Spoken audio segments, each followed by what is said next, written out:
1 Samuel 25. Now Samuel died, and all Israel assembled and mourned for him. They buried him at his home in Ramah. Then David got up and went down to the wilderness of Paran. There was a man in Maon, whose property was in Carmel. The man was very rich, he had 3,000 sheep and 1,000 goats. He was shearing his sheep in Carmel. Now the name of the man was Nabal, and the name of his wife Abigail. The woman was clever and beautiful, but the man was surly and mean, he was a Calebite. David heard in the wilderness that Nabal was shearing his sheep. So David sent 10 young men, and David said to the young men, Go up to Carmel, and go to Nabal, and greet him in my name. Thus you shall salute him. Peace be to you, and peace be to your house, and peace be to all that you have. I hear that you have shearers. Now your shepherds have been with us, and we did them no harm, and they missed nothing, all the time they were in Carmel. Ask your young men, and they will tell you. Therefore let my young men find favor in your sight, for we have come on a feast day. Please give whatever you have at hand to your servants and to your son David.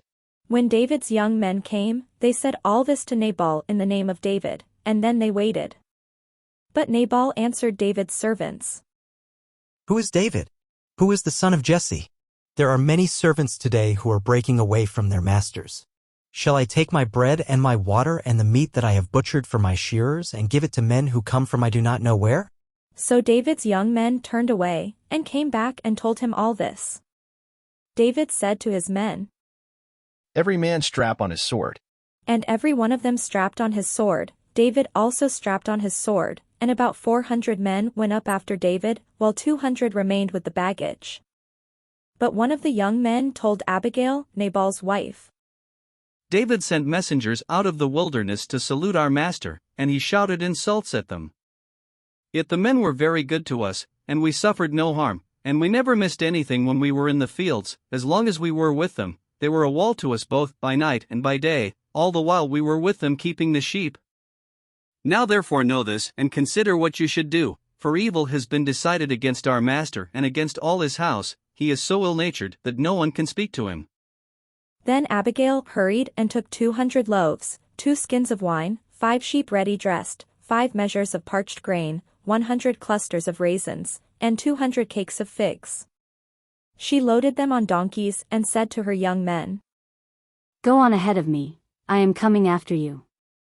But she did not tell her husband Nabal. As she rode on the donkey and came down under cover of the mountain, David and his men came down toward her, and she met them. Now David had said, Surely it was in vain that I protected all that this fellow has in the wilderness, so that nothing was missed of all that belonged to him.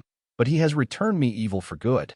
God do so to David and more also, if by morning I leave so much as one male of all who belong to him. When Abigail saw David, she hurried and alighted from the donkey, and fell before David on her face, bowing to the ground. She fell at his feet and said, Upon me alone, my lord, be the guilt. Please let your servant speak in your ears, and hear the words of your servant. My lord, do not take seriously this ill-natured fellow, Nabal, for as his name is, so is he. Nabal is his name, and folly is with him. But I, your servant, did not see the young men of my lord, whom you sent.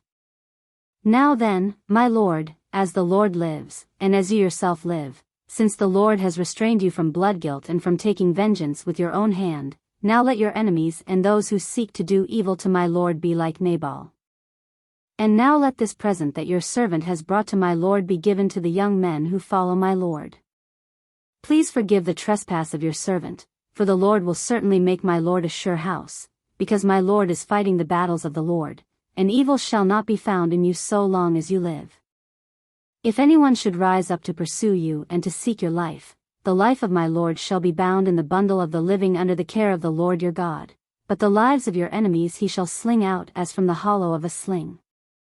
When the Lord has done to my lord according to all the good that he has spoken concerning you, and has appointed you prince over Israel, my lord shall have no cause of grief, or pangs of conscience, for having shed blood without cause or for having saved himself. And when the Lord has dealt well with my lord, then remember your servant. David said to Abigail, Blessed be the Lord, the God of Israel, who sent you to meet me today.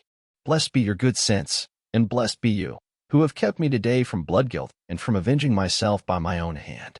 For as surely as the Lord the God of Israel lives, who has restrained me from hurting you, unless you had hurried and come to meet me, truly by morning there would not have been left to Nabal so much as one male.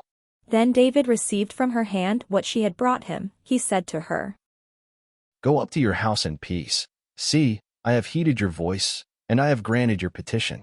Abigail came to Nabal. He was holding a feast in his house, like the feast of a king. Nabal's heart was merry within him, for he was very drunk, so she told him nothing at all until the morning light.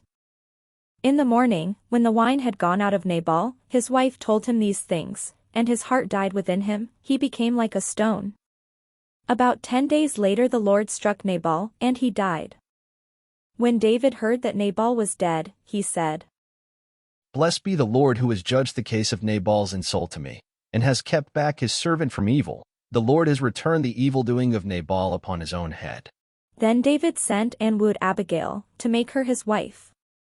When David's servants came to Abigail at Carmel, they said to her, David has sent us to you to take you to him as his wife. She rose and bowed down, with her face to the ground, and said, Your servant is a slave to wash the feet of the servants of my lord. Abigail got up hurriedly and rode away on a donkey. Her 5 maids attended her. She went after the messengers of David and became his wife. David also married Ahinoam of Jezreel. Both of them became his wives. Saul had given his daughter Michal, David's wife, to Palti son of Laish, who was from Gaulim.